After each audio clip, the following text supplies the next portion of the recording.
மேலும் ஒரு திருப்பரங்குன்றம் தீர்ப்பு மாதிரி தான் எங்களுக்கு இது அமைஞ்சிருக்கு. அண்ணாமலைன்னு சொல்லிட்டு அந்த தலைவர் வந்தாரு. அவங்க எல்லாம் பேசினோடனே அவர் வந்து சொன்ன ஒரே வார்த்தை, இந்த கோயிலை இடிக்கணும், அந்த பாஸ்கா மேடை இடிக்கணும், எல்லாமே ராமஜென்ம பூமி அப்படின்ற வார்த்தையை சொன்னாங்க. ஏன் இவ்வளவு கோவம்? கோவம்லாம் இல்லைங்க, வருத்தம். நாம சந்தோஷமா வாழ்றதுக்காக நாமளே வடிவமைச்சு நமக்காக உருவாக்கிட்டது தான் இந்த உலகம்.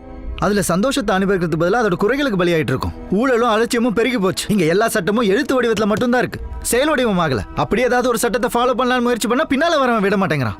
நானாவே இருக்க முடியல. ரோட்ல போகும்போது கூட அடுத்த அவசரத்து தான் சார் போக வேண்டியதா இருக்கு. எவனோ பண்ற பிரச்சனைக்கு காரணமே இல்லாம நான் காத்து கிடக்க வேண்டியதா இருக்கு. அவன் தப்பு இவன் தப்புன்னு சொல்லியே நாம பண்ற தப்பெல்லாம் நியாயப்படுத்திட்டு இருக்கோம். செல்ஃப் கரப்ட் ஆயிட்டு இருக்கோம். நமக்கு நாமே துரோகம் பண்ணிட்டு இருக்கோம்.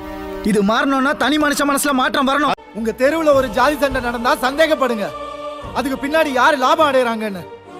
உங்க ஊர்ல மத கலவரம் நடந்தா சந்தேகப்படுங்க, அதனாலயும் சிலருக்கு லாபம் இருக்கும். ரெண்டு நாட்டுக்கு இடையில போர் நடந்தா சந்தேகப்படுங்க, அதுவும் வியாபாரிங்க நடத்துற போர் தான்.